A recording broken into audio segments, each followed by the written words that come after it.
నమస్తే, welcome to Suman TV. నేను పద్మిని. ప్రస్తుతంతో పాటు ప్రముఖ ఆధ్యాత్మికవేత్త లక్ష్మీ నరసింహస్వామి ఉపాసకురాలు శ్రీమతి స్రవంతి గారు మనతో పాటు ఉన్నారు. మాట్లాడదాం అక్క. నమస్తే అక్క. నమస్తే పద్మిని. అక్క, కార్తవీర్యార్జునుడి మహిమ అంతా ఇంత కాదు కదా. అసలు త్రికరణ శుద్ధిగా నమ్మితే మన పోయినటువంటి ద్రవ్యం రావటం అనేది ఖచ్చితంగా జరుగుతుందని మీరు కూడా పలుమార్లు చెప్పి ఉన్నారు. ఒకరు కాల్ చేశారు నాకు, వాళ్ళకి ఏదో మెరాకిల్ జరిగిందంట. ఒకసారి లైవ్లో విందాము. అలాగే దానికోసం ఇంకాస్త విపులంగా మీరు మళ్ళీ ఇంకొకసారి మన ప్రేక్షకులకి తెలియజేద్దరు కానీ. తప్పకుండా. కాల్ మాట్లాడమంటారా? హలో, నమస్తే అండి, చెప్పండి. మీ పేరేంటి? రాజేంద్ర మేడం. ఓకే రాజేంద్ర గారు, ఏంటి మీకు జరిగిన మెరాకిల్? కార్తవీర్యార్జునుడిని ప్రసన్నం చేసుకున్నారు అనేది వినడం జరిగింది. దాని గురించి చెప్తారా? చెప్తాను. 2023 ఏప్రిల్లో మేడం ఒకసారి 50,000, ఇంకొక 2 సార్లు 50,000 ఇచ్చింది మేడం. వాళ్ళ నాన్నగారు ఆరోగ్య పరిస్థితి బాగలేదంటే ఇచ్చింది. 2023లో ఒకసారి 50,000, ఒకసారి 50,000 ఆరోగ్య సమస్యలు ఉన్నాయి అని ఎవరికో ఇచ్చారు. ఓకే. ఏప్రిల్ నెల ఒకటి, ఏప్రిల్ నెలలో జూన్ నెలలో ఇచ్చాను మేడం. 50,000 లక్ష రూపాయలు. మేడం కూడా వాళ్ళ నాన్నగారి చెల్లెలు మేనత్ గారి ఆరోగ్య పరిస్థితి బాగాలేకపోతే ఆమెకు కూడా 1,00,000 రూపాయలు ఇచ్చిన. ఓకే. రెండో వాళ్ళు కూడా ఇట్లాగే ఇస్తామని చెప్పి ఇప్పటి వరకు ఇవ్వలేదు మేడం. మొన్నటి వరకు ఇంచుమించు 2 ఏళ్ళు అయిపోయిందిగా, 2 ఏళ్ళ పైన అయిపోతుంది. అయిపోయింది వీడియో చూసి నేను ఒకసారి ప్రయత్నం చేద్దామని చెప్పి ఫోటో ఏది లేకుండా మామూలుగా జ్యోతి వెలిగించి కార్తవీర్య నామరాట బాబు సంవత్సరం ప్రస్తుతం మాత్రమే గతం నష్టించలభ్యతి అని 108 సార్లు పారాయణం చేశాను మేడం. దీపం, జస్ట్ దీపం పెట్టుకుని చేశారు. ఓకే. అంతే మేడం. చేసిన 4వ రోజు ఒక మేడం ఇంటికి తీసుకొచ్చి 50,000 రూపాయలు ఇచ్చింది.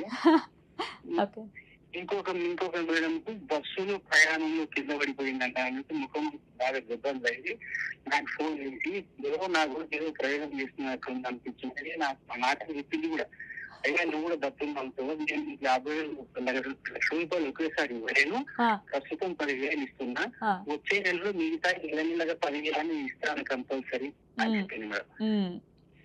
ఈ రెండు నాకు మిరాకిల్ గా జరిగినాయి. ఎట్లా మీరు చేసిన ఎన్ని రోజులకి ఇది ఇంపాక్ట్ చూపించింది? ఒకటి 4వ రోజు 40,000 వచ్చినాయి మేడం. 11వ రోజు 10,000 అకౌంట్ లో ఫోన్ చేసి మరి చెప్పారు. వాళ్ళు నేను ఎన్నిసార్లు ఫోన్ చేసినా ఫోన్ చేస్తలేదు, వేరే నెంబర్ చేసినా కూడా లేదు.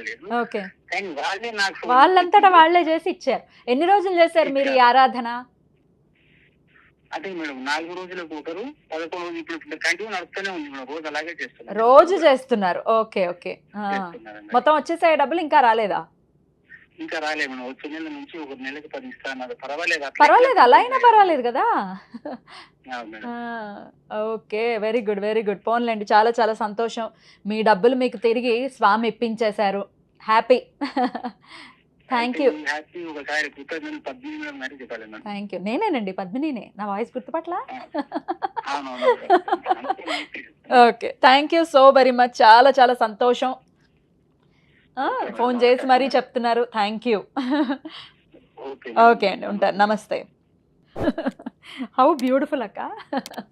అంటే మన డబ్బు చాలా రకరకాల యాంగిల్స్లో ఒక్కొక్కసారి ఆరోగ్య సమస్య అంటే ఇవ్వకుండా ఉండలేం కదా, అయ్యో పాపం అని అనిపిస్తుంది.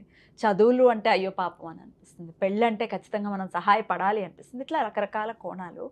మరి ఈ డబ్బు ఈ ఫోన్లు ఎత్తకపోవడం అనేది చాలా దారుణాతి దారుణం. అసలు ఇచ్చేంత వరకు ఎదుర్కొంటూనే ఉంటాను.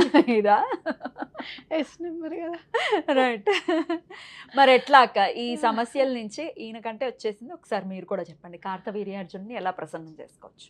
కార్తవీర్యార్జున్ని ప్రసన్నం చేసుకోవాలి అయితే ముందు బాగా గుర్తుపెట్టుకోవాల్సింది ఏంటి అని అంటే, అసలు మనం ఎలా ఇస్తున్నాం డబ్బు? మన దగ్గర అట్టే పెట్టుకొని ఇస్తున్నామా, ఇంకోళ్ళని అడిగి ఇస్తున్నామా?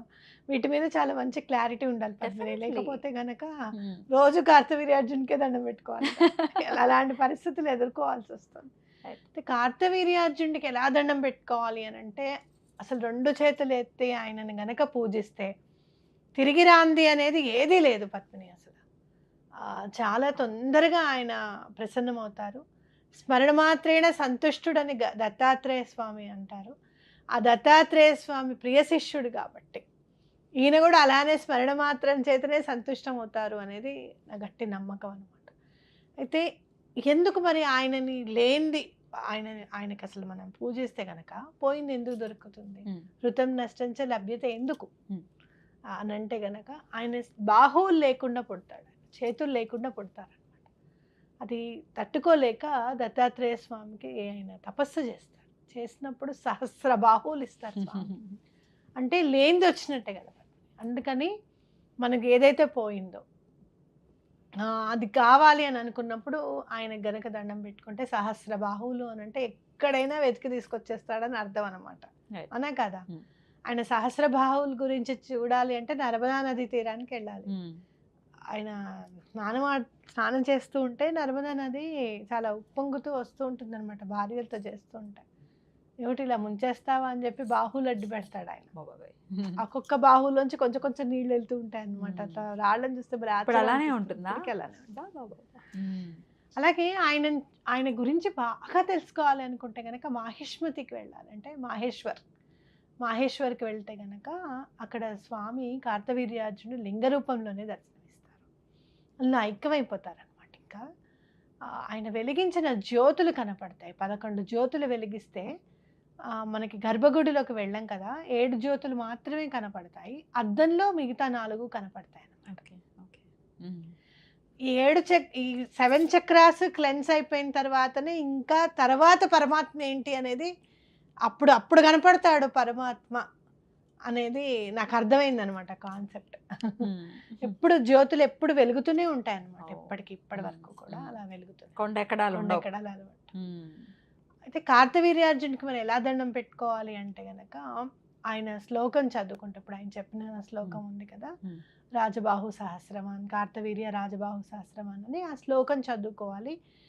మీరు చేసేటప్పుడు ఒక్కొక్కసారి ఎట్లా అంటే ఇది ఒక 3 సార్లు చదివితే దొరుకుతుందనో, 7 టైమ్స్ చదివితే దొరుకుతుంది, లేదు 108 టైమ్స్ చదవాలనో, ఇలా మీకు వెంటనే ఐడియా వచ్చేస్తుంది అనమాట. మనసుకి తెలుస్తుంది, స్ఫురణకు వచ్చేస్తుంది. చాలా సందర్భాల్లో దొరికింది. అలాగే ఇప్పుడు కార్తవీర్యార్జున్ని మా చిన్ను ఫ్యూజన్ చేస్తుంది అనమాట. మన ఫైండ్ రీచ్ స్విచ్ వాడిని కార్తవీర్యార్జున్ని ఫైండ్ రీచ్ కార్తవీర్య అని చదువుతుంది. అది ఏదైనా కనపడకపోతే నువ్వు ఇందాక అక్క ఫైండ్ రీచ్ గురించి కూడా చెప్పాలి మనం అని అనుకున్నాను చూసావా, అని అన్నప్పుడు నాకు ఇదే గుర్తుకొచ్చింది. ఫైండ్ రీచ్ కార్తవీర్య అని చదివితే కానీ తప్పకుండా దొరుకుతుంది. ఈ మంత్రంలో ఏదైతే ఉందో అదే ఈ ఫైండ్ రీచ్ లో కూడా ఉంది అనేది నా గట్టి విశ్వాసం పద్మిని. ఎందుకంటే ఈ మంత్రం ఏదైతే చదువుతూ ఉంటామో, చదివినప్పుడు ఆ సబ్ కాన్షియస్ మైండ్లో ఏదైతే అర్థం ఉంటుందో అది మనకి సబ్ కాన్షియస్ మైండ్లో కూర్చుని అది పని అవుతుంది అనేది నా గట్టి నమ్మకం. అలాగే ఈ ఫైండ్ రీచ్ అనేది కూడా మన మాస్టర్ సివివి గారు చెప్పినట్టు శబ్దమయ తరంగాల శక్తి అంతా కూడా ఇంగ్లీష్ అక్షరాలని ఆవహించి ఉంటుంది ముందు అని చెప్పారు కదా, ఇదేనేమో అనిపిస్తుంది. అంటే మంత్రానికి ఉన్న శబ్దమయ తరంగానికి ఉన్న పవర్ నెమ్మదిగా ఇంగ్లీష్ వర్డ్స్ కి కూడా వచ్చింది. అవే స్విచ్ వర్డ్స్ ఇంగ్లీష్ మంత్రాస్ అయ్యాయేమో అని నాకు మాస్టర్ సివివి గారిని చదివిందని తెలుసు. కాబట్టి మీరు ఎవరైనా దండం పెట్టుకోవాలి అనుకుంటే కనుక ఇది చేయండి. చాలా పెద్ద వస్తువు అయితే కనుక కార్తవీర్యార్జుని మంత్రం పెట్టుకొని మధ్యలో ఆయన ఉన్నారు అని తలుచుకొని 108 ప్రదక్షిణాలు చేస్తే కూడా ఒంటి మీద మంటలు వచ్చి వాళ్ళు ఎవరైతే వస్తువు తీసారో వాళ్ళు తెచ్చి ఇవ్వాల్సిందే. కార్తవీర్యార్జునుడు యంత్రమా మీరు అనేది? ఆయన కార్తవీర్యార్జున్ నామ శ్లోకం ఉంటుంది కదా, అది ఒక పేపర్ మీద రాసేసి బల్ల మీద పెట్టుకుని తిరగడమే. ఒక్క దీపం వెలిగించాలి. ఆయనకి చాలా ఇష్టం దీపం అంటే. మందార పువ్వు ఆయనకు నచ్చింది, ఎర్రమందార పువ్వు దీపం.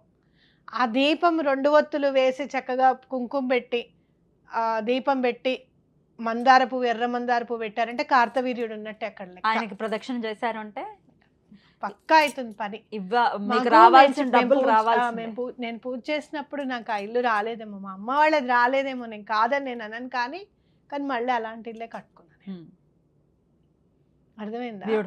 ఆ శక్తిని ఇస్తాడు స్వామి మనకి.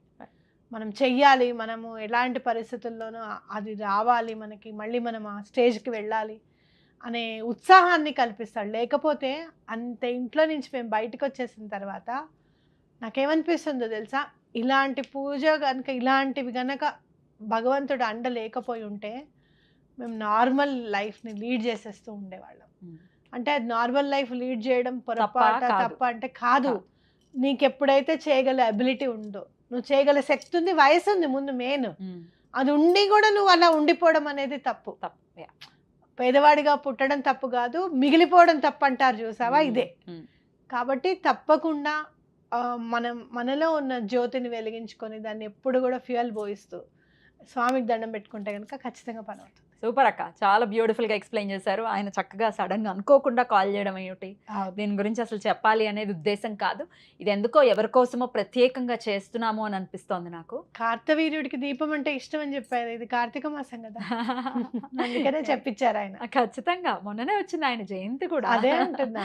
అందుకే చెప్పించారు ఖచ్చితంగా. సో ఎవరైతే మీ డబ్బులు తిరిగి రావట్లేదు అని బాధపడుతున్నారో బాధపడాల్సిన అవసరం లేదు, కార్తవీర్యార్జునుడిని శరణు వేయండి, ఖచ్చితంగా ద్రవ్యం వచ్చేస్తుంది.